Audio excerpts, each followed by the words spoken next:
Good morning everyone, welcome to Unacademy. Happy Rakshabandhan to all of you.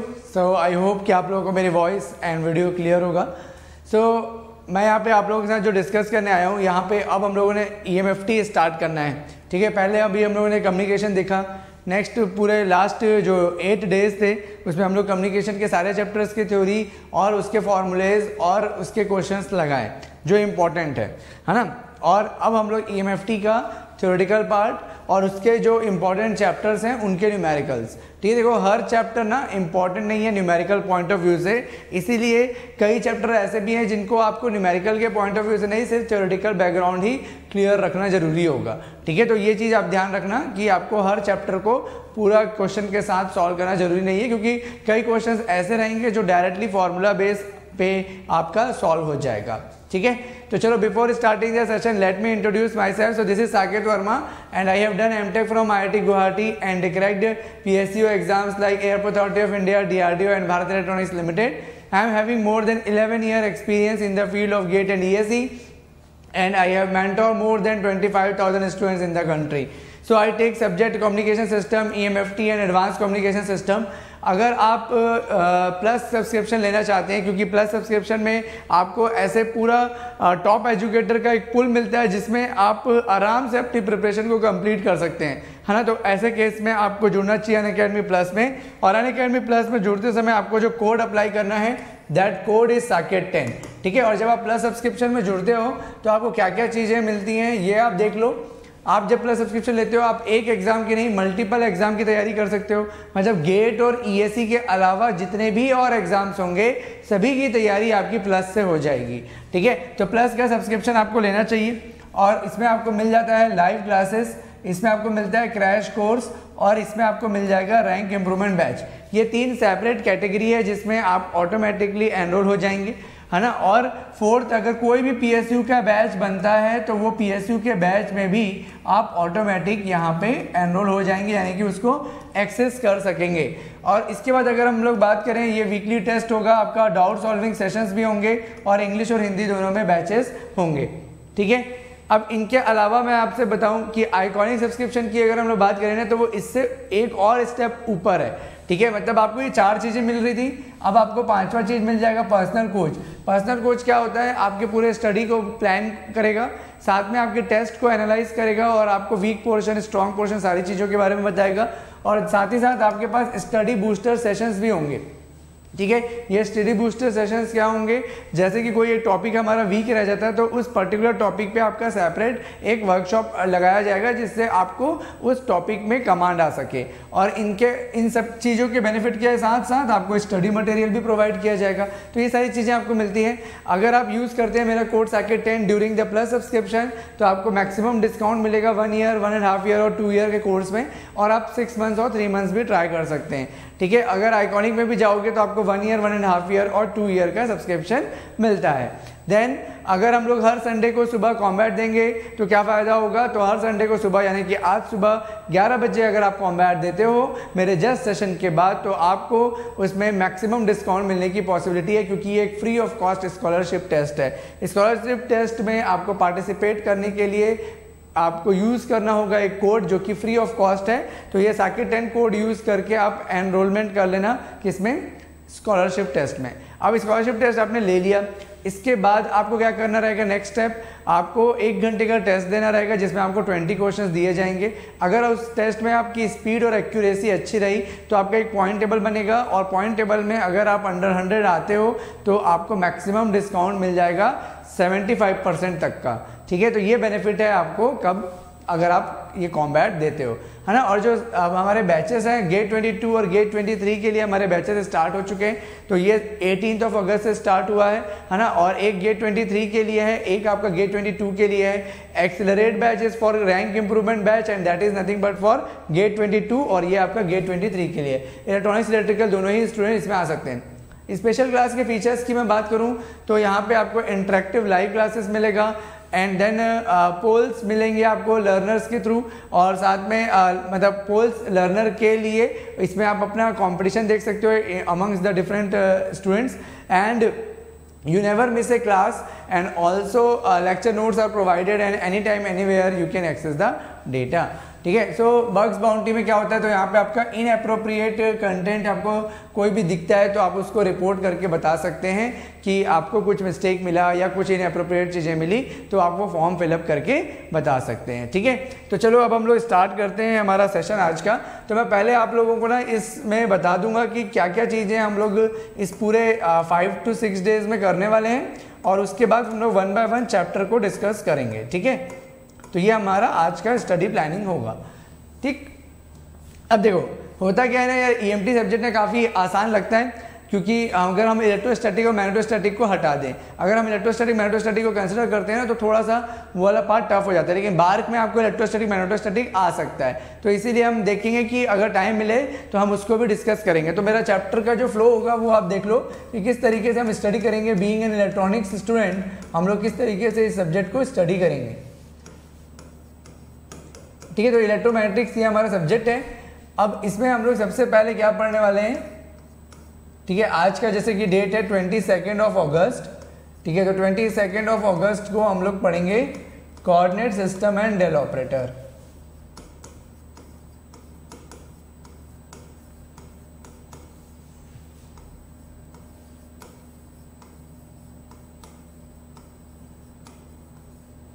ठीक है, coordinate system and del operator. इसके बाद अगर हम लोग देखेंगे तो जो 23 अगस्त होगा, यहाँ पे आपका जो क्लास होगा 23 को, यहाँ पे हम लोग यूनिफॉर्म प्लेन वेव का डिस्कशन करेंगे। अब बिकॉज यूनिफॉर्म प्लेन वेव में ना बहुत सारी चीज़ें हैं, है ना, तो इस वजह से इसके क्वेश्चंस बहुत ज़्यादा चांसेस होते हैं आने के, तो वो हम लोग देखेंगे 24 अगस्त को। ठीक है, यहाँ पे हम लोग क्वेश्चंस करेंगे किसके, यूनिफॉर्म प्लेन वेव के, और ज़रूरत पड़ेगी तो कोऑर्डिनेट सिस्टम के और भी कोई क्वेश्चंस होंगे तो। ठीक है, आज के अलावा आज वैसे कोई क्वेश्चन नहीं करेंगे, तो इसमें हम लोग ये दोनों चैप्टर के क्वेश्चंस कर लेंगे। ठीक है, इसके बाद हमारे पास आ जाता है 25 अगस्त।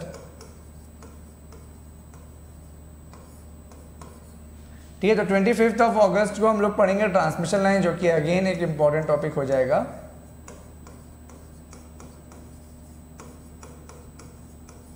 ठीक है, और फिर 26 अगस्त को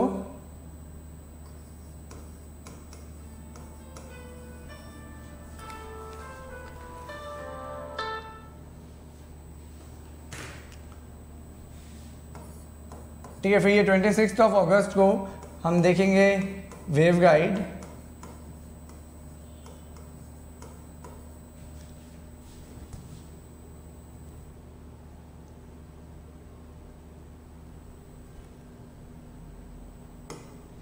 ठीक है, तो ये हमारा हो गया 5 डेज, हमारे पास 6 डेज हैं, तो ये हो गया 5 डेज। और 27 अगस्त को,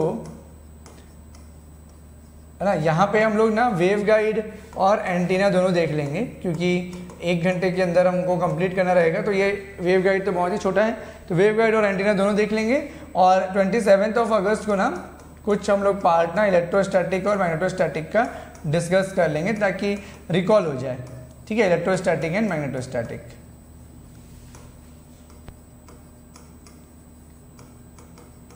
ये टोटल हमारा स्टडी प्लानिंग रहेगा। तो क्वेश्चंस आप बोलोगे सर क्वेश्चन क्या यहीं पे बस कर रहे हैं क्या, तो ऐसा नहीं है, यहाँ पे हम लोग यूनिफॉर्म प्लेन वेव का कर रहे हैं, यहाँ पे हम लोग क्वेश्चंस भी करेंगे।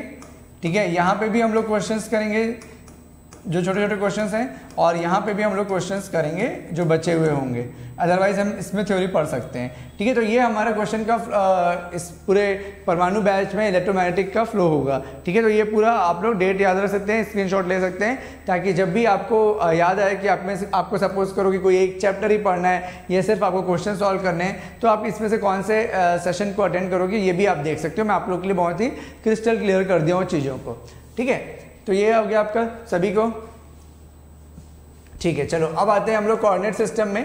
तो कोऑर्डिनेट सिस्टम को स्टार्ट कहाँ से करेंगे, देखो जनरली कोऑर्डिनेट सिस्टम में क्या होता है कि ना क्वेश्चन किस टाइप के आते हैं, जब हमारा डिस्टेंस निकालने के लिए आता है, जैसे अभी HAL का एग्जाम हुआ था, तो उस HAL के एग्जाम में भी ना डिस्टेंस निकालने के लिए आया था। तो इस टाइप से ना चीज़ें आपको देखने को मिलती है। ठीक है, तो ये चीज़ आप लोग ध्यान रखना। सो हमारे पास जो नेक्स्ट चैप्टर है, यानी कि स्टार्टिंग चैप्टर, तो सभी लोग हेडिंग डाल लेंगे कोऑर्डिनेट सिस्टम। तो जैसे जैसे मैं इसमें बताते जा रहा हूँ, बस इसको ध्यान से देखते जाना, और अगर आपको नोट करना है तो आप नोट कर सकते हो, ये as a kind of short note हो जाएगा ये आपका। ठीक है, तो कोऑर्डिनेट सिस्टम में सबसे पहला कोऑर्डिनेट सिस्टम हमारा क्या होता है, कार्टेशियन कोऑर्डिनेट सिस्टम।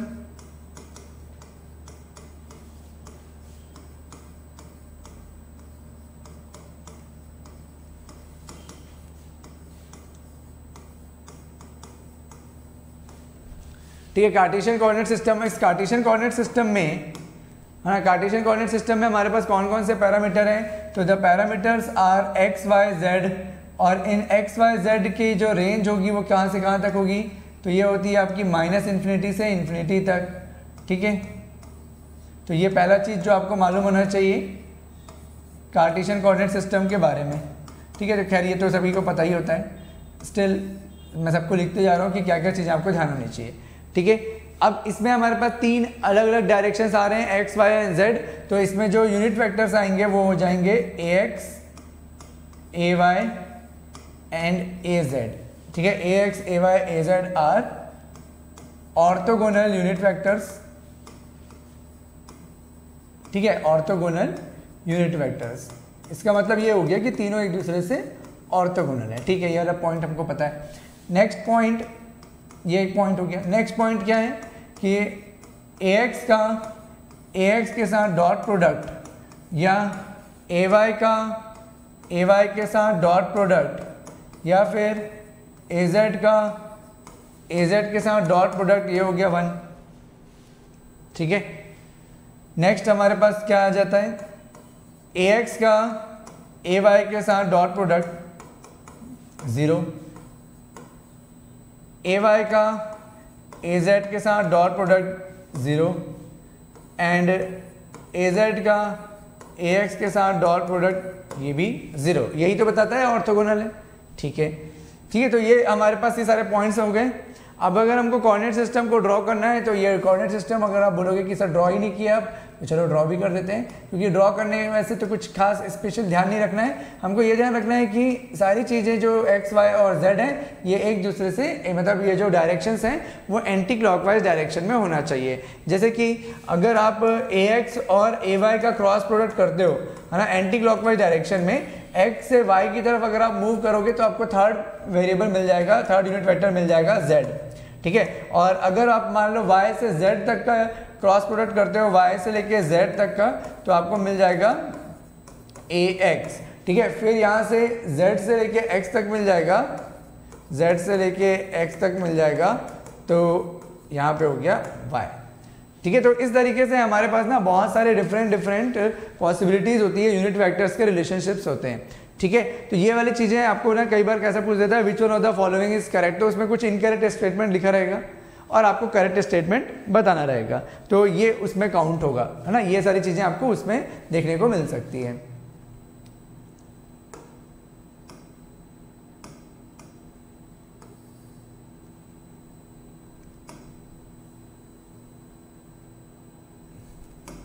ठीक है, नेक्स्ट अगर हम देखें, नेक्स्ट क्या होगा,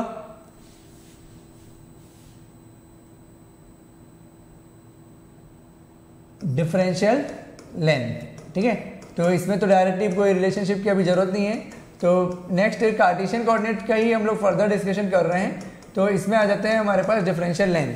तो डिफरेंशियल लेंथ कई बार इसलिए इंपॉर्टेंट है क्योंकि आपको ना छोटा छोटा इंटीग्रेशन कैलकुलेट करने के लिए पूछा जा सकता है। Along a certain length, along some particular distance आपको दिया रहेगा, तो वहाँ पे हमारे पास ना ये डिफरेंशियल लेंथ की वैल्यू क्या क्या हो सकती है, ये हमको थोड़ा सा आइडिया होना चाहिए। तो इसलिए मैं यहाँ पे बता रहा हूँ आपको कि डिफरेंशियल लेंथ क्या होगा। तो डिफरेंशियल लेंथ होता है आपका dx इंटू ए एक्स प्लस dy इंटू ए वाई प्लस dz इंटू ए जेड। ठीक है, ये हमारा डिफरेंशियल लेंथ है। अब अगर आप डिफरेंशियल लेंथ लिख लिए हो तो आप डिफरेंशियल सरफेस भी लिख लोगे।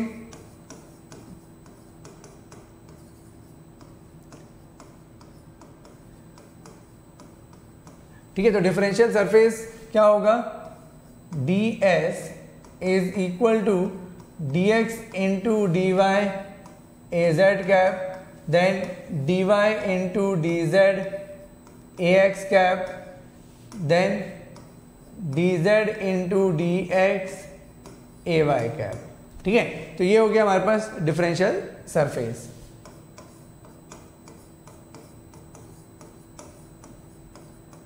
नेक्स्ट आ जाओ आप डिफरेंशियल वॉल्यूम, ठीक है। तो डिफरेंशियल वॉल्यूम क्या होगा, तो differential volume dV is equal to dx into dy into dz, है ना। अब मैं आपको जैसे कि इसमें बता दूं कि बाकी को लिखा कैसे मैंने, है ना, इतने आसानी से कैसे ये लिख लिया मैंने, तो इसलिए क्योंकि जैसे मुझे x के डायरेक्शन में लिखना था तो मैंने बाकी दोनों के मैग्नीट्यूड को मल्टीप्लाई कर दिया, dy और dz के मैग्नीट्यूड को मल्टीप्लाई कर दिया। तो ये देखो जैसे कि इसमें मैं x के डायरेक्शन में लिखना था तो dy और dz को मल्टीप्लाई कर दिया, ठीक है। वैसे ही अगर मान लो मुझे यहाँ पे z के डायरेक्शन में लिखना है तो मैं इन दोनों के मैग्नीट्यूड को मल्टीप्लाई कर दिया, कौन से दोनों को, x और y जो बच गया उनके मैग्नीट्यूड को, जैसे कि यहाँ मैं z के डायरेक्शन में लिखा हूँ तो dx और dy को मल्टीप्लाई कर दिया।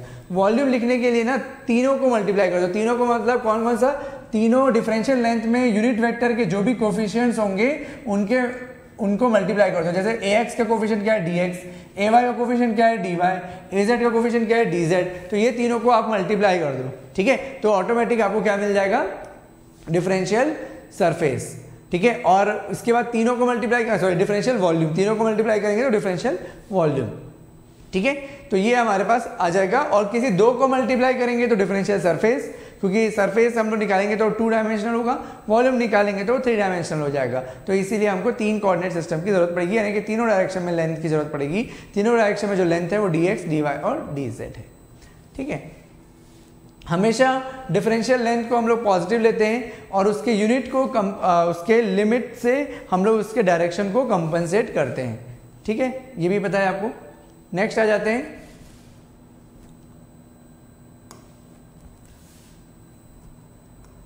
ठीक है। नेक्स्ट आ जाओ आप सिलेंड्रिकल कोऑर्डिनेट सिस्टम में।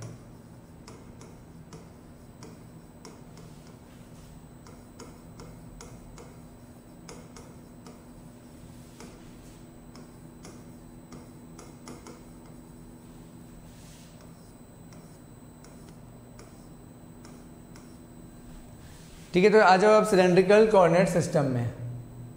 तो सिलेंड्रिकल कोऑर्डिनेट सिस्टम में हमारे पास कौन कौन से पैरामीटर होते हैं, तो एक होता है रो, जो कि आपका होगा 0 से लेके इनफाइनाइट। दूसरा होगा फाई, जो कि आपका होगा 0 से लेके 2 पाई। तीसरा होगा आपका z, जो कि होगा माइनस इनफाइनाइट से लेके इनफाइनाइट, ठीक है। तो ये हमारे पास रो, फाई और z है, ठीक है। अब इसके भी जो यूनिट वेक्टर्स हैं ये ऑर्थोगोनल होते हैं। तो यूनिट वेक्टर कौन कौन से होंगे, तो A rho, A phi and A Z, these are orthogonal unit vector.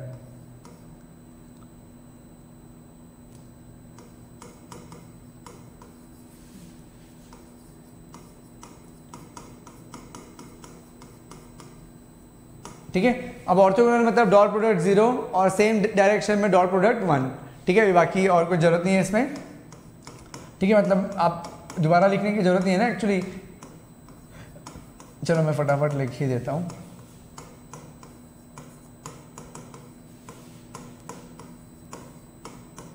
ठीक है, ये 0 हो गया और सेम डायरेक्शन में जो डॉट प्रोडक्ट है वो 1 होगा।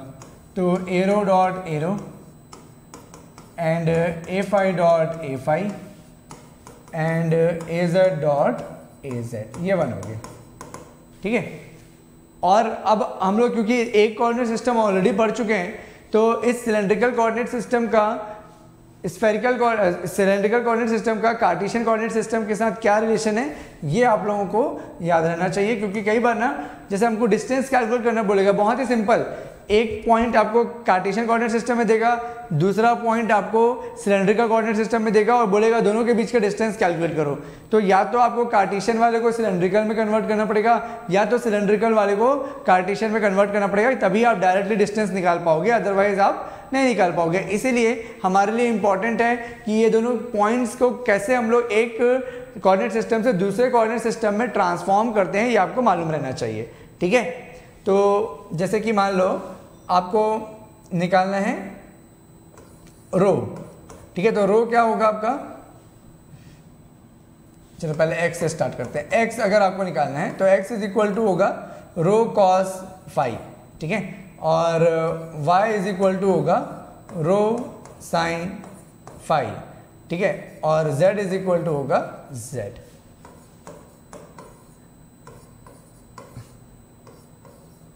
ठीक है, तो ये हो गया इक्वेशन नंबर 1, 2 एंड 3। अब मान लो आपको उल्टा करना है, रो निकालना है और एक्स वाई जेड मालूम है आपको, तो root over x square plus Y square, so phi is equal to हो गया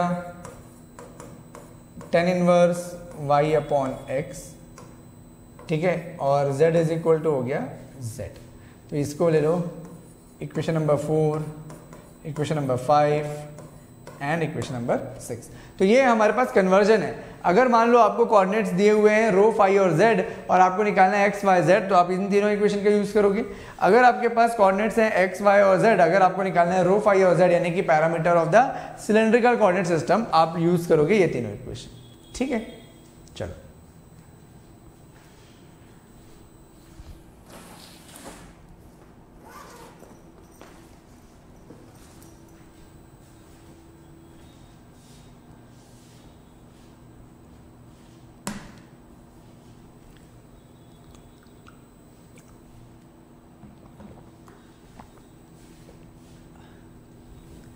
अब इसी में एक इंपॉर्टेंट चीज क्या होती है बताओ।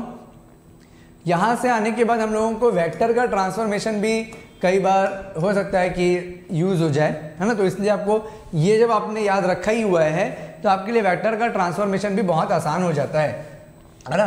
मतलब अगर आपके पास ए रो, ए फाई और ए जेड है जो कि यूनिट वेक्टर के कोफिशिएंट्स हैं, है ना, मतलब कोई यूनिट वेक्टर बोल रहा हूँ, एक सिंपल वेक्टर है ए जो कि सिलेंड्रिकल कोऑर्डिनेट सिस्टम में डिफाइन है, तो उनका तीनों डायरेक्शन में जो कोफिशिएंट है उसको मुझे ट्रांसफॉर्म करना है एक्स, वाई और जेड में।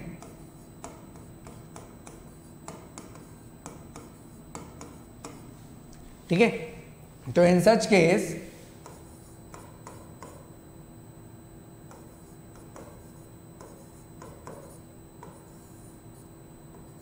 आप लिखो इस इक्वेशन के अकॉर्डिंग लेफ्ट हैंड साइड का एक्स, वाई और जेड। ठीक है, सो यहां पे आ गया cos phi, sine phi and 0। फिर इसको डिफरेंशिएट करके लिखेंगे तो minus sine phi, cos phi and 0 and this is 0, 0 and 1। ये आ जाएगा हमारे पास ए रो, ए फाई और ए जेड। ये अगर मालूम था ए rho, A phi, A Z यानी कि कोई वेक्टर जो कि सिलेंड्रिकल कोऑर्डिनेट सिस्टम में है, अगर वो मुझे मालूम है और मुझे उस वेक्टर को कार्टेशियन कोऑर्डिनेट सिस्टम में कन्वर्ट करना है, ठीक है, we are transforming the vector into Cartesian coordinate system, तो ये आएगा। ठीक है, देन आप आ जाओ ए एक्स, ए वाई और ए जेड। इसको अगर मान लो मुझे ट्रांसफॉर्म करना है ए rho, A phi and A Z में, then A rho, A phi, A Z मुझे निकालना है।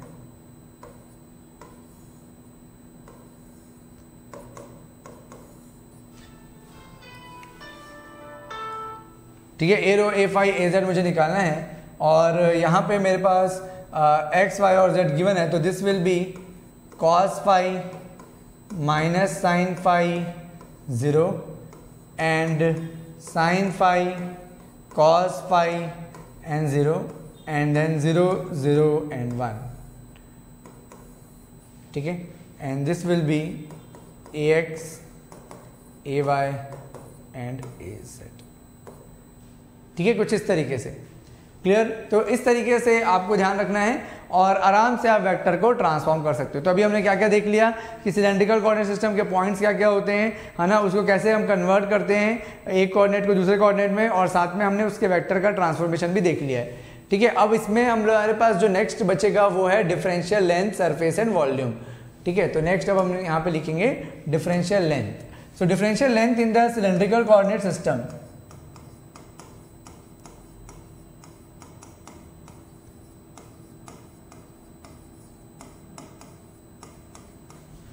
ठीक है, differential length in the cylindrical coordinate system, तो dl is equal to d rho A rho cap plus rho D phi A phi cap plus d z A Z cap. ये हो गया differential length. ठीक है, अब इस differential length से आपको लिखना है डिफरेंशियल सरफेस। तो जैसे मैं आपको बताया था कि जिस भी डायरेक्शन में लिखना है वो डायरेक्शन चूज कर लो और उसके बाद रिमेनिंग दोनों के कोफिशिएंट को मल्टीप्लाई कर दो। जैसे कि मान लो मुझे रो के डायरेक्शन में लिखना है, मैंने डायरेक्शन चूज कर लिया कि मुझे रो के डायरेक्शन में लिखना है। अब इन दोनों के कोफिशिएंट्स क्या हैं, तो एक है रो डी फाई और दूसरा है डी जेड, तो इन दोनों को मल्टीप्लाई कर दो, rho D phi and D Z.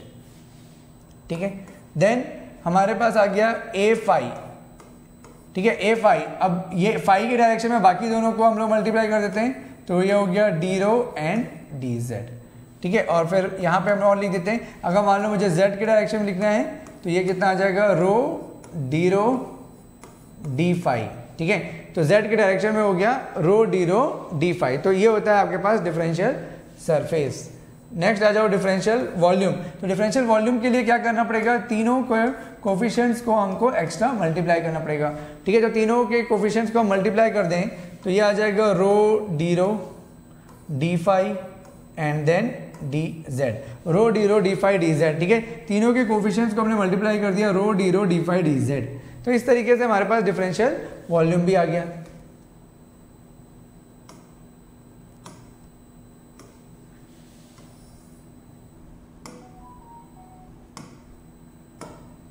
ठीक है, ये हो गया डिफरेंशियल वॉल्यूम, ये पूरा हो गया आपका डिफरेंशियल सरफेस और ये हो गया हमारा डिफरेंशियल लेंथ। ठीक है, तो इस तरीके से आपको तीनों चीज़ें पता होनी चाहिए। मैं यहाँ पे ये चीज़ लिखा नहीं हूँ तो ये समझ जाओगे डिफरेंशियल सरफेस,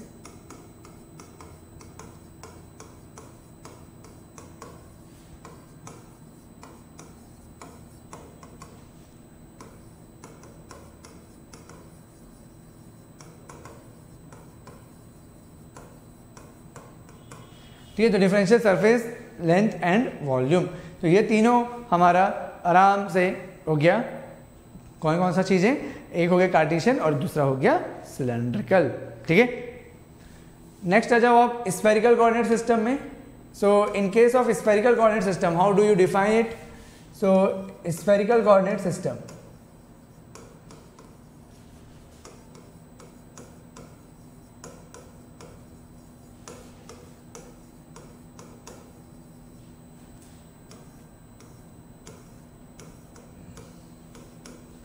ठीक है। तो स्फेरिकल कोऑर्डिनेट सिस्टम, तो स्फेरिकल कोऑर्डिनेट सिस्टम में हमारे पास आ जाएगा, पहला चीज तो हो गया उसका पैरामीटर।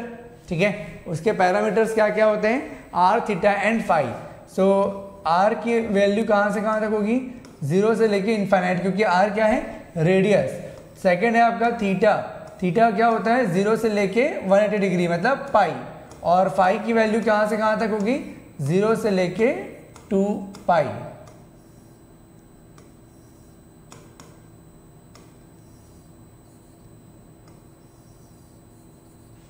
ठीक है, आर, थीटा एंड फाई, ये हो गया।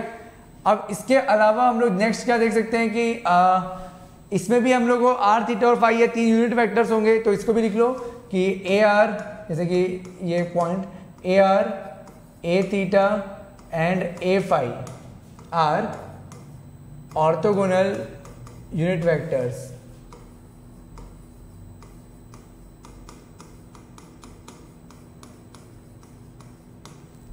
ठीक है, और then a r and a theta का डॉट प्रोडक्ट 0 और a theta and A phi का डॉट प्रोडक्ट 0। ठीक है, इसको ऐसा मत लिखो यहाँ पे डायरेक्टली। ठीक है, ये हो गया ए फाई और ए आर का डॉट प्रोडक्ट, ये तीनों का डॉट प्रोडक्ट 0 हो गया। ठीक है, सेम डायरेक्शन में हम जाएंगे तो आर और आर का यूनिट वेक्टर ये कितना हो गया, 1। थीटा और थीटा के डायरेक्शन में जो यूनिट वेक्टर हो गया ये भी 1, और ए फाई डॉट ए फाई करेंगे तो ये भी आ जाएगा 1। ठीक है, तो ये हमारा डॉट प्रोडक्ट हो गया, यूनिट वेक्टर ये हो गया। और क्रॉस प्रोडक्ट भी हम निकाल सकते हो, जैसे कि क्रॉस प्रोडक्ट अगर मान लो लिखना है ना, तो क्रॉस प्रोडक्ट लिखना है तो सेम सीक्वेंस याद रखना है, एंटी क्लॉकवाइज। स्फेरिकल कोऑर्डिनेट्स के जो सीक्वेंस होते हैं वो क्या होते हैं, आर, थीटा और फाई, ये हमारा सीक्वेंस है। तो इसी सीक्वेंस में आपको लिखना है आर, थीटा एंड फाई के। तो आर से थीटा का क्रॉस प्रोडक्ट करेंगे, आर और थीटा का, तो जो बच गया वो है फाई, तो फाई आ जाएगा। फिर थीटा के बाद फाई के साथ क्रॉस प्रोडक्ट करेंगे तो आएगा आर, और फिर हम फाई के साथ आर का क्रॉस प्रोडक्ट करेंगे तो आएगा थीटा, और जस्ट ऑपोजिट कर दोगे तो निगेटिव साइन हो जाएगा, है ना। मतलब थीटा क्रॉस आर कर दोगे तो माइनस ए फाई कैप हो जाएगा। तो ये हमारे पास सारे पॉइंट्स हैं। अब अगेन हम लोग यहाँ पे आते हैं कि अगर एक पॉइंट हमको दिया हो और दूसरे पॉइंट में हमको इसको कन्वर्ट करना हो, मतलब एक पॉइंट को स्फेरिकल कोऑर्डिनेट सिस्टम से कार्टेशियन कोऑर्डिनेट सिस्टम में कन्वर्ट करना है, ठीक है। ट्रांसफॉर्मेशन ऑफ या conversion of the coordinate system लिख देते हैं, ठीक है। वैसे तो इसको नहीं भी लिखूंगा तो चलेगा, लेकिन लिख देता हूँ यहाँ पे, ठीक है। तो यहाँ पे लिख देता हूँ कन्वर्जन ऑफ कोऑर्डिनेट्स,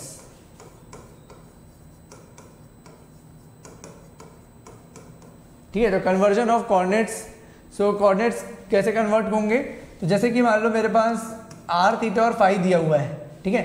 सपोज करो कि मेरे पास स्फेरिकल कोऑर्डिनेट सिस्टम के कोऑर्डिनेट्स दिए हैं आर थीटा एंड फाई। तो आर थीटा एंड फाई दिया हुआ है तो हम लोग लिखेंगे R sine theta cos phi, ठीक है। Then y is equal to R sine theta sine phi, and then z is equal to R cos theta, ठीक है। तो ये हो गया हमारे पास equation number 1, equation number 2 and equation number 3, ठीक है। देन अगर मान लो ऑपोजिट करना है, मान लो कि मेरे पास जो कोऑर्डिनेट्स हैं, कहाँ पे दिए हुए हैं कोऑर्डिनेट्स, अगर आपको दिया हुआ है कोऑर्डिनेट्स कौन से डायरेक्शन में, स्फेरिकल कोऑर्डिनेट सिस्टम दिया हुआ था तो हम लोगों ने कार्टेशियन में कन्वर्ट कर लिया। अगर आपको कार्टेशियन दिया होगा और कन्वर्ट करना है स्फेरिकल में, तो ये हो गया आर की वैल्यू, तो R is equal to root over x square plus Y square plus Z square, and ठीक है। इसके बाद आ जाओ theta, theta is equal to cos inverse z upon root over x square plus Y square plus Z square. ये कैसे लिखा हूँ, यहीं से लिखा cos inverse z upon R, ठीक है। और फाई की वैल्यू हो जाएगी सेम, क्योंकि एजीमुथल एंगल सेम रहता है दोनों कोऑर्डिनेट सिस्टम में, तो ये हो जाएगा tan inverse y by x। ये हो गया आपका इक्वेशन नंबर 4, ये हो गया आपका equation number 5, and this would be equation number 6, ठीक है। तो ये हमारे पास कन्वर्जन ऑफ कोऑर्डिनेट्स आ गए। अब जैसा कि मैं आपको बताया कि अगर आप ये पॉइंट याद रख लिए हो तो इसके बाद आपके पास ट्रांसफॉर्मेशन ऑफ वेक्टर बचेगा, ठीक है।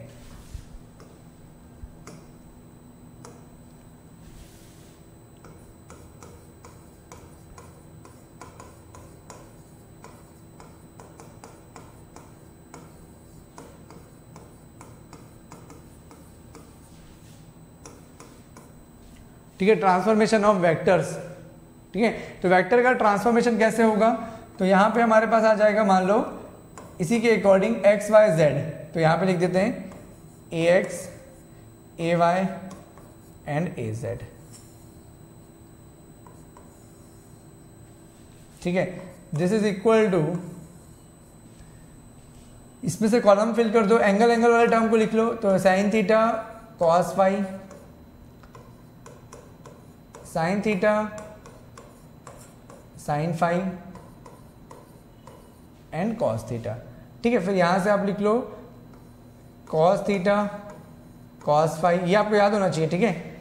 And then cos theta sine phi and minus sine theta, ठीक है। फिर यहां से आ जाएगा आपका minus sine phi, then cos phi and then 0, और इसके बाद आ जाएगा यहाँ पे A R A theta and A phi, ठीक है। तो यहाँ से हमारे पास ट्रांसफॉर्मेशन ऑफ वेक्टर्स,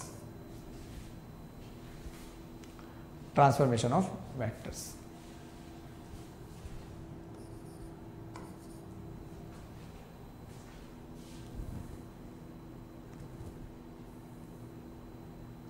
ठीक है। नेक्स्ट इसी के जस्ट ऑपोजिट ट्रांसफॉर्मेशन भी हो सकता है ना, मतलब हम लोग ए आर ए थीटा और ए फाई भी तो निकाल सकते हैं, तो ये लिख लो A R A theta and A phi.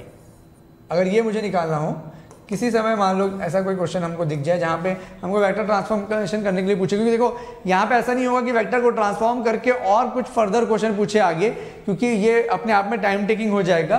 तो इस वजह से आपको सिर्फ और सिर्फ वेक्टर ट्रांसफॉर्मेशन के लिए कभी गलती से कोई क्वेश्चन आ गया तो आ गया, अदरवाइज चांस कम है। कोऑर्डिनेट सिस्टम को ट्रांसफॉर्म यानी कोऑर्डिनेट्स जो हम लोगों ने इससे पहले देखा, कन्वर्जन ऑफ द कोऑर्डिनेट्स, वहां से आपको क्वेश्चन आने के ज्यादा चांसेस है। ठीक है, इसको नोट करके यहां से लिख लो, ट्रांसपोज ले लो, इस मैट्रिक्स का ट्रांसपोज ले लो।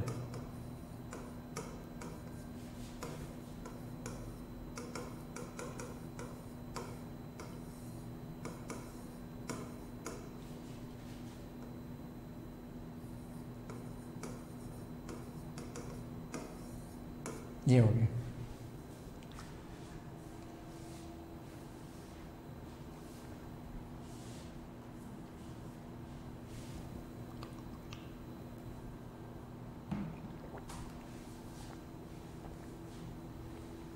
चलो ठीक है, यहां तक सभी का आ गया। चलो, तो ये हो गया हम लोग का पूरा कोऑर्डिनेट सिस्टम, उसके पॉइंट्स का ट्रांसफॉर्मेशन और उसके बाद वेक्टर का ट्रांसफॉर्मेशन।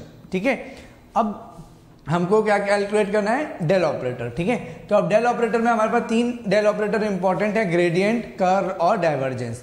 तो सबसे पहले हम लोग देखते हैं ग्रेडियंट ऑफ स्केलर। ठीक है, तो ग्रेडियंट ऑफ स्केलर,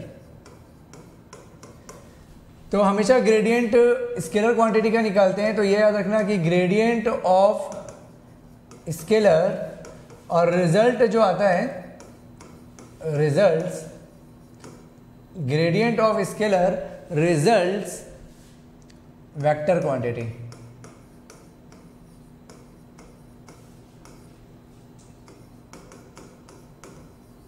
ठीक है, gradient of scalar results vector quantity. And second, gradient of vector is invalid statement. कोई ऐसा अगर कहीं पे आपको दिख रहा है कि ग्रेडियंट ऑफ वेक्टर लिखा हुआ है तो वो एक इनवैलिड स्टेटमेंट होगा। ठीक है, ग्रेडियंट ऑफ वेक्टर अगर लिखा हुआ है तो वो एक इनवैलिड स्टेटमेंट होगा। कई बार ना आपको ऐसा पूछ देता है, ग्रेडियंट ऑफ स्केलर ना ऐसा लिखा रहता है, ये है आपका ग्रेडियंट का नोटेशन। ग्रेडियंट ऑफ वी अगर लिखना है तो आप उल्टे डायरेक्शन में ट्रायंगल बना दो और वी लिख दिया। ठीक है, जैसे अब कई बार क्या होता है कि यहाँ पे ऐसा लिख देगा ये वेक्टर वी, तो ये आपका इनकरेक्ट स्टेटमेंट हो जाएगा। ठीक है, ये इनकरेक्ट है, तो ये वाला चीज़ आपको बिल्कुल भी ध्यान नहीं रखना है ना। तो इसको हम लोग हटा देते हैं। ठीक है, तो पहला वाला जो था वो ग्रेडियंट ऑफ स्केलर था और वो आपको याद रखना है। ग्रेडियंट ऑफ वेक्टर लिखेगा तो उसको याद नहीं रखना है। अब इसमें हम लोग ना तीनों कोऑर्डिनेट सिस्टम में एक बार फॉर्मूला देख लेते हैं फटाफट। वैसे तो आप मान के चलो कि आपको एग्जाम में सिर्फ और सिर्फ कार्टेशियन के लिए ही आएगा तो, लेकिन फिर भी हम दोनों के लिए लिख के लेते हैं क्योंकि रिविजन कर रहे हैं तो कोई दिक्कत नहीं है, हम पूरा लिख सकते हैं। Del V upon del X A X cap plus del V upon del Z del Y A Y cap, then del V upon del Z A Z cap. ठीक है, then del V upon del rho ए rho cap. ठीक है, 1 upon rho del V upon del phi ए phi cap plus del V upon del Z ए Z cap. ठीक है, then del V upon del R A R cap, 1 upon R del V upon del theta A theta cap plus 1 upon R sine theta del V upon del phi A phi cap.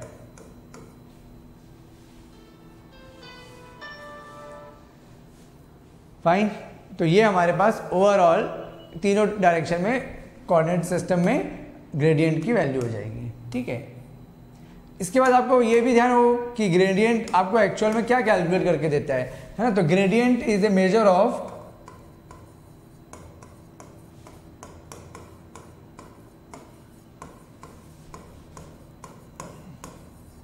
ठीक है, gradient आपको क्या major कर देता है? Gradient is a measure of how much earning, gradient is a measure of maximum rate of change, maximum rate of change per unit distance.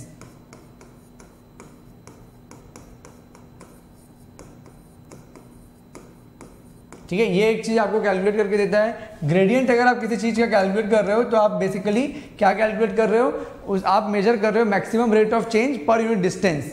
साथ में अगर हम लोग बोलें कि ग्रेडियंट का एक और एप्लीकेशन है जो बढ़िया, वो आपको क्वेश्चन जो मिलता है जनरली किसी भी PSU गेट में भी मिलता है, in fact directional derivative in the direction of vector A. ठीक है, directional derivative of scalar v in direction of vector a, है ना, वेक्टर a की डायरेक्शन में। तो जो डायरेक्शनल डेरिवेटिव होता है, डायरेक्शनल डेरिवेटिव, इसको कैसे निकालते हैं? तो ग्रेडियंट निकाल के यूनिट वेक्टर से डॉट प्रोडक्ट ले लेंगे। जिस डायरेक्शन में निकालना है ना, जिस डायरेक्शन में, जिस वेक्टर के डायरेक्शन में आपको डायरेक्शनल डेरिवेटिव निकालना है, उस वेक्टर के डायरेक्शन से हम लोग ग्रेडियंट ऑफ वेक्टर स्केलर का डॉट प्रोडक्ट लेते हैं, है ना। देखो ग्रेडियंट हम किसका लेते हैं? स्केलर का। तो ग्रेडियंट ऑफ स्केलर निकाल लिए, किस वेक्टर के डायरेक्शन में निकालना है? वेक्टर ए के डायरेक्शन में निकालना है, तो उसके डायरेक्शन में हम यूनिट वेक्टर से डॉट प्रोडक्ट कर दिए। ठीक है, तो यहां से हम इसको चाहें तो ऐसे भी लिख सकते हैं, vector A divided by its magnitude, इस तरीके से। ठीक है, यहां तक समझ में आया? नेक्स्ट आ जाओ आप,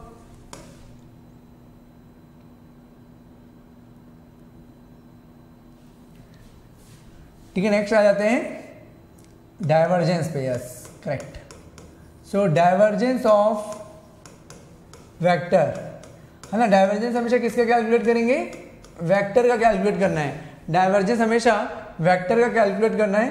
तो पहला चीज आपको मालूम रहना चाहिए कि डायरेक्शन, डाइवर्जेंस ऑफ वेक्टर, और ये रिजल्ट क्या देता है? स्केलर। ठीक है, एंड सेकेंड चीज जो आपको मालूम होना चाहिए कि डाइवर्जेंस ऑफ स्केलर अगर कहीं लिखा हुआ है ना, डाइवर्जेंस ऑफ स्केलर अगर कैलकुलेट हुआ है कहीं पे, तो इनवैलिड स्टेटमेंट है।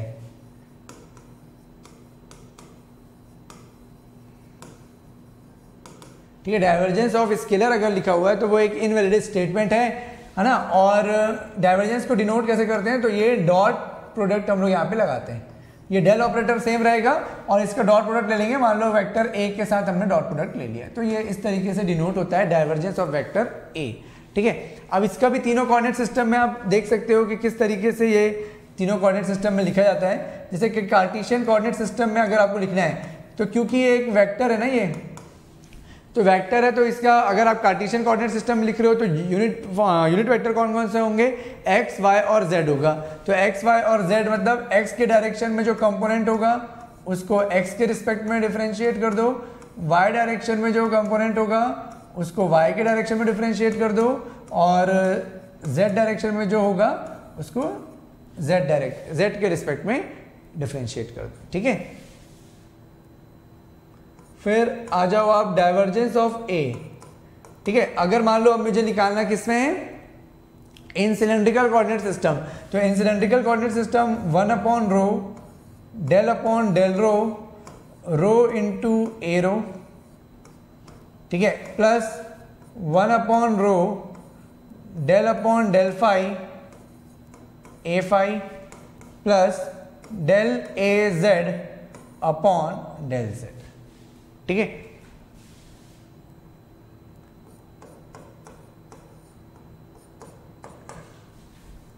now the divergence of A. So this is 1 upon r square in the cylindrical coordinate system, del upon del r square into AR, plus 1 upon r sin theta, del upon del theta sin theta a theta, and 1 upon r sin theta del A phi upon del phi. ठीक है, तो ये हो गया हमारा divergence. अब आप बोलोगे कि सर डाइवर्जेंस हम लोग तीनों कोऑर्डिनेट सिस्टम में तो पढ़ लिए, लेकिन एक्चुअल में हम लोग ये डाइवर्जेंस कैलकुलेट क्यों करते हैं? तो डाइवर्जेंस आपको क्या देता है?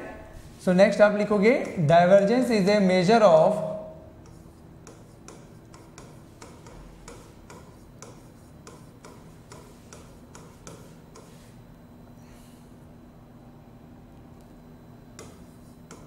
हाउ मच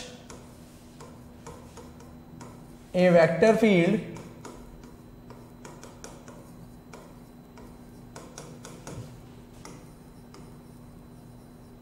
ठीक है, how much A vector field diverges about any point. तो किसी भी पॉइंट के अबाउट कितना फील्ड लाइन बाहर की तरफ है, डाइवर्जेस अबाउट एनी पॉइंट, है ना।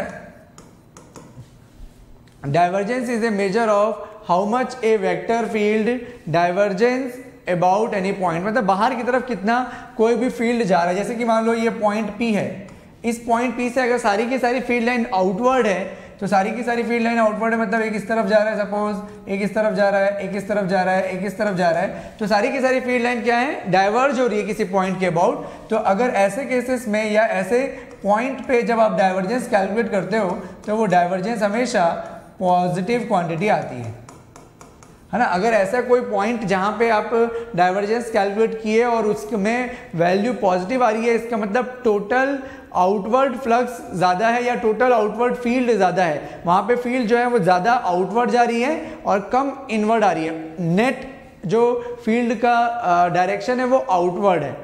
ठीक है, समझ में आया? नेट फील्ड का जो डायरेक्शन है वो आउटवर्ड है। ऐसा नहीं है कि सारी की सारी आउटगोइंग ही होनी चाहिए, कुछ इनकमिंग भी हो सकता है, लेकिन ओवरऑल आपका, जैसे कि मान लो मैं यहाँ पे कुछ इनकमिंग भी कर दिया, ये ऐसे इनकमिंग कर दिया, लेकिन ओवरऑल अगर आप देखोगे तो ये 2 इनकमिंग है और यहाँ पे मैं आपको 8 आउटगोइंग ड्रॉ करके दिया हूँ, है ना। तो 8 आउटगोइंग फील्ड है, 2 इनकमिंग है, तो कैंसिल भी करेंगे कुछ, लेकिन बचेंगे। नेट जो फील्ड का जो डायरेक्शन होगा वो आउटवर्ड होगा, इसीलिए इसको हम लोग क्या बोल देंगे, पॉजिटिव डाइवर्जेंस। ठीक है, और यहाँ पे जैसे कि पॉइंट P है, मान लो कि यहाँ पे फील्ड लाइन सब उसका जो डायरेक्शंस हैं वो इनवर्ड है, यहाँ पे हम लोग सारी की सारी फील्ड लाइंस जो हैं वो इनवर्ड डायरेक्शंस में जा रही हैं। ठीक है, ये इनवर्ड डायरेक्शंस में जा रही है इस तरीके से। तो ऐसे केसेस में डाइवर्जेंस ऑफ ए क्या हो जाएगा, निगेटिव हो जाएगा। ठीक है, डाइवर्जेंस ऑफ ए निगेटिव हो जाएगा। और मान लो किसी पॉइंट के अबाउट सारी की सारी field line incoming and outgoing same है ना। जैसे कि यहाँ पे जितना इनकमिंग है उतना ही आउटगोइंग है और कुछ तो पास ही नहीं हो रहा उस पॉइंट से। ठीक है, तो ऐसा देखेंगे तो यहाँ पे हमारा जो डाइवर्जेंस होगा वो कितना हो जाएगा, 0। ठीक है, बिल्कुल सही। ठीक है, अब इसमें एक और इम्पॉर्टेंट फॉर्मूला आता है, वो होता है डाइवर्जेंस थ्योरम का। तो डाइवर्जेंस थ्योरम हम उसमें क्या डिस्कस करते हैं, डाइवर्जेंस थ्योरम में क्या नया चीज़ है। तो डाइवर्जेंस थ्योरम में हम लोग रिलेशन निकालते हैं सरफेस इंटीग्रेशन और वॉल्यूम इंटीग्रेशन का। ठीक है, तो डाइवर्जेंस थ्योरम लिख लो, यहाँ से आपको क्वेश्चन मिलने के चांसेस हैं। ठीक है, so actually it is nothing but it states that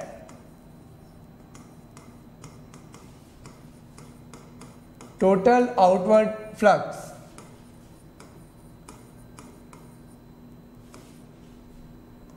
या total flux passing through close surface लिख देता हूं।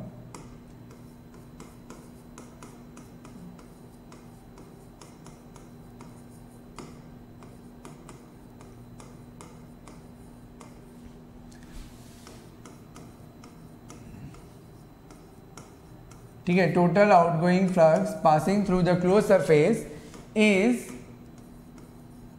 इक्वल टू, ठीक है, total flux passing through the close surface is equal to the volume integration of divergence of the vector, is equal to volume integral of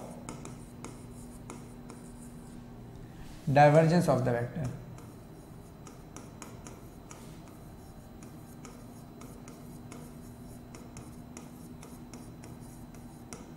ठीक है, so this is integration over the close surface. ठीक है, integration over the close surface d dot D S, flux निकालना है ना, d dot D S is equal to integration over the volume divergence of d dv। ठीक ठीक है, divergence of D D V ये हो जाएगा।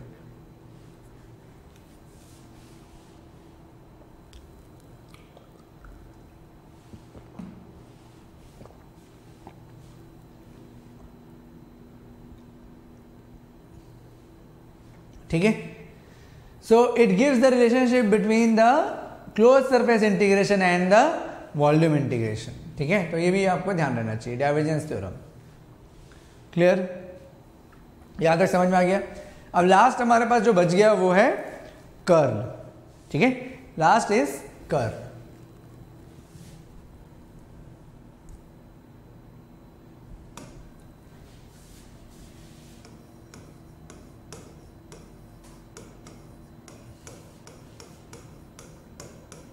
ठीक है, कर्ल ऑफ ए वेक्टर। तो फर्स्ट पॉइंट इसमें कर्ल ऑफ ए वेक्टर क्या रिजल्ट देता है? Curl of a vector results vector quantity.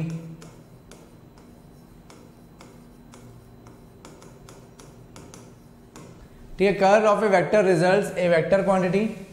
Second है curl of scalar is a invalid statement.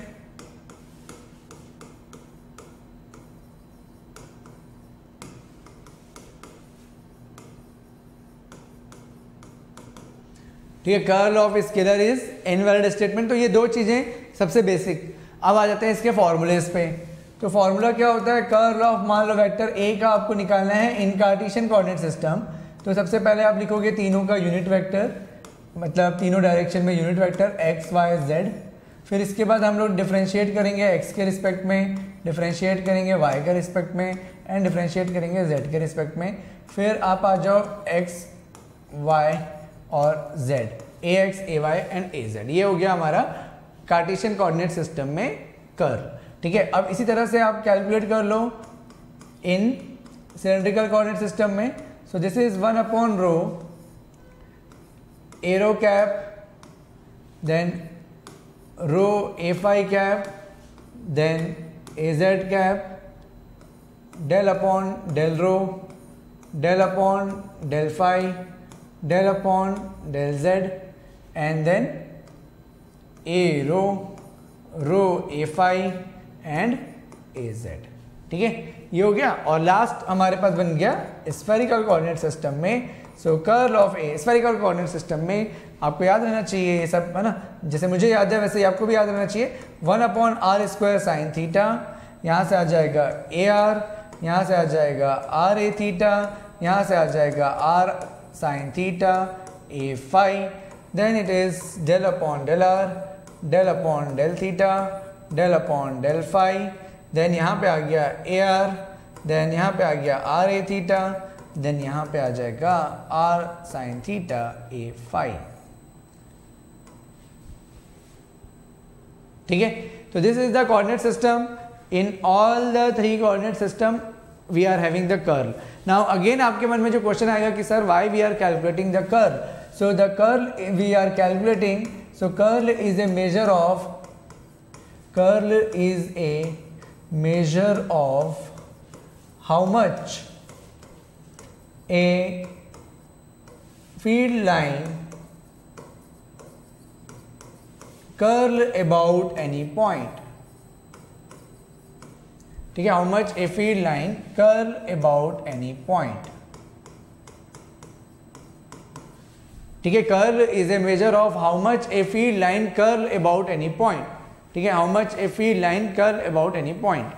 ठीक है, जैसे कि ये एक पॉइंट है, पॉइंट P। अब इसमें मान लो कि कोई वेक्टर फील्ड ऐसा कर्ल हो रहा है। ठीक है, ये ऐसे कर्ल हो रहा है, मान लो ऐसे कर्ल हो रहा है। सो क्योंकि एंटी क्लॉकवाइज डायरेक्शन में कर्ल हो रहा है तो इसमें जो कर्ल आएगा इस मान लो वेक्टर ए का, ये नॉन जीरो आएगा, क्योंकि इस पॉइंट P के अबाउट जो वेक्टर है वो किसी न किसी डायरेक्शन में रोटेट हो रहा है। ठीक है, तो यहाँ पे ये रोटेशन आपको दिख रहा है, इसीलिए ये क्या हो जाएगा? Non zero. वैसे ही यहाँ पे अगर हम देखें, चाहे वो किसी भी डायरेक्शन में रोटेशन हो रहा हो, फील्ड का रोटेशन होना चाहिए किसी पॉइंट P के about, so curl will be non zero. और अगर इस पॉइंट के about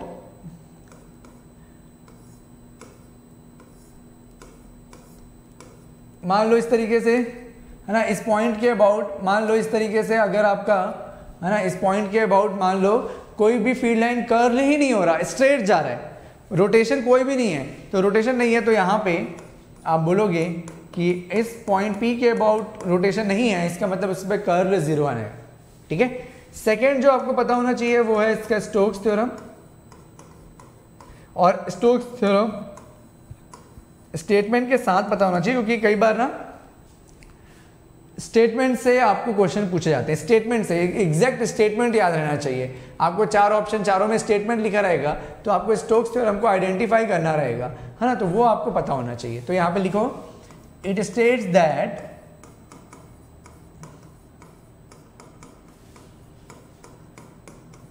circulation of a vector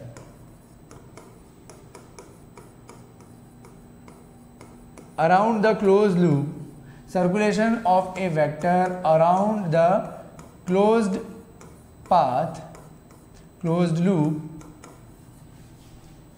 is equal to surface integration of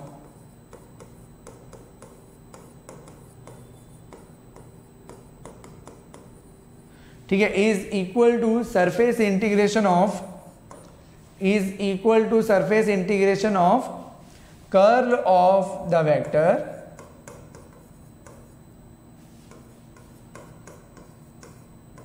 around open surface bounded by closed loop।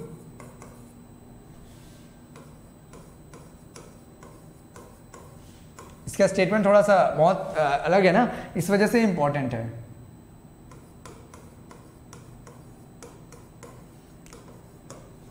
ठीक है, तो इसको कैसे लिखोगे, integration over the close loop या क्लोज पाथ, तो A डॉट डी एल एक लूप के about is equal to open surface, मैंने लिखा है bounded by close path and open surface, तो सरफेस इंटीग्रेशन होगा यहाँ पे ओपन, और कर्ल ऑफ द वेक्टर मैंने लिखा है, तो कर्ल ऑफ वेक्टर, और यहाँ पे आ गया डॉट डी एस। ठीक है, तो ये आपको याद रहना चाहिए। तो it is the transformation of, or it is the relation of the closed surface and closed loop and the open surface. It is nothing but the relationship between the closed loop and the open surface। ठीक है, ये आ गया Stokes theorem. Next important point जो आप लोगों को इसमें ध्यान रखना है, सारे लोगों को इसमें जिसमें ध्यान रखना है वो पॉइंट है आपका इंपॉर्टेंट पॉइंट्स। कुछ वेक्टर आइडेंटिटीज हैं जो आपको बिल्कुल ध्यान रहना चाहिए।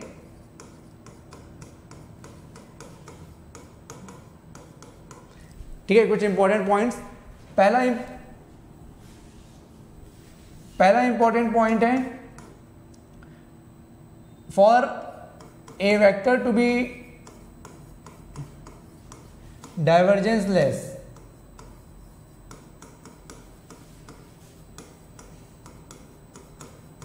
ठीक है, या फिर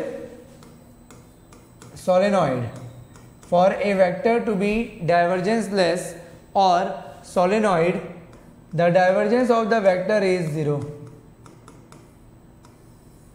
ठीक है, ये पहला point.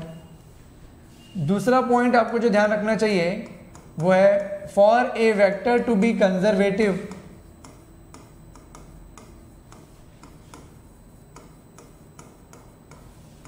For a vector to be conservative और irrotational, for a vector to be conservative or irrotational, the curl of the vector is 0।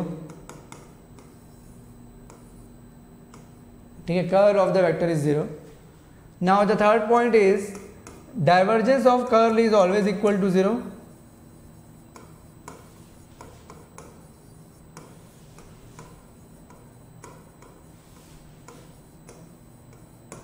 ठीक है, तो divergence of curl is always equal to 0। इस टाइप का कोई स्टेटमेंट आपको दिख रहा है जहां पे आपको ये कैलकुलेशन करना पड़ रहा है, वेक्टर ए दिया हुआ है, तो आप कैलकुलेट मत करना, डायरेक्टली उसको बोल सकते हो कि वो 0 आएगा। Divergence of curl is 0। And the fourth important point is curl of gradient is 0।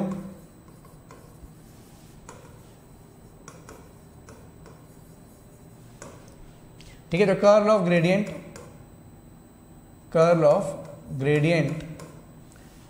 Gradient a scalar रहना चाहिए,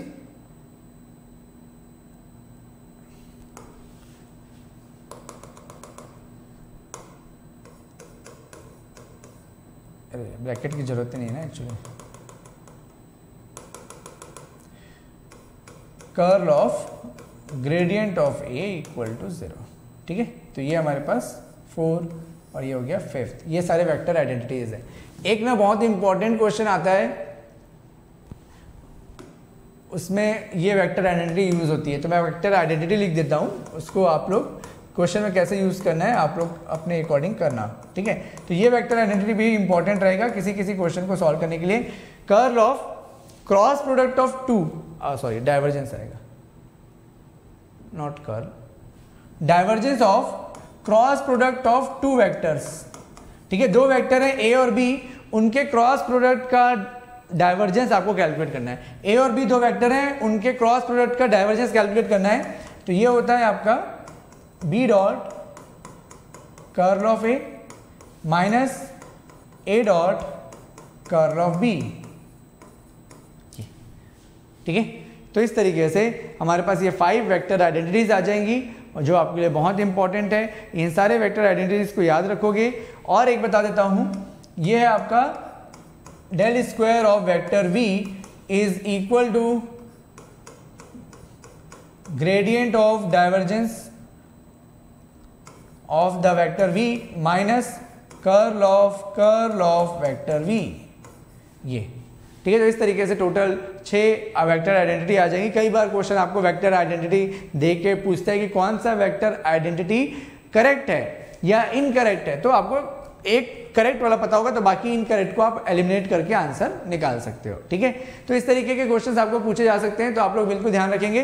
तो आज के लिए अपन इतना ही करते हैं, है ना। तो आप लोग जाइए, अब राखी सेलिब्रेट करिए, है ना। अगर अभी तक आप लोगों ने किसी से राखी नहीं बंधवाया है, तो जो भी अपने सिस्टर हैं उनके पास जाइए, ब्रदर लोग के पास जाइए और राखी बांधिए और बंधवाइए, ठीक है। और अगर आप हो सकता है कि आपने कर लिया हो सुबह से, क्योंकि देखो अभी आप सुबह 1 घंटे क्लास हो गया, अब आपका 11 बजे कॉम्बैट है, तो आपको कॉम्बैट भी देना है, तो फटाफट जाओ, जल्दी से अपने काम निपटाओ और उसके बाद तुरंत 11 बजे कॉम्बैट देने के लिए रेडी हो जाओ। कॉम्बैट में एनरोल करने के लिए आपका जो कोड लगेगा साकेत 10 है। अनअकैडमी में मेरे को फॉलो करने के लिए आप इस पर्टिकुलर लिंक पे जा सकते हैं, unacademy.com/@saket-verma-7221। इसमें जाते ही आपको मेरा प्रोफाइल दिखेगा, वहां पे एक फॉलो बटन आएगा, फॉलो बटन को प्रेस करो और मेरे सारे फ्री क्लासेस को आप आराम से देख सकते हो। और उसको देखने के लिए आपको यूज करना है जो कोड है वो हर जगह सेम है बेटा, दैट कोड इज साकेत 10, ठीक है। ये कोड आपको यही याद रखना है।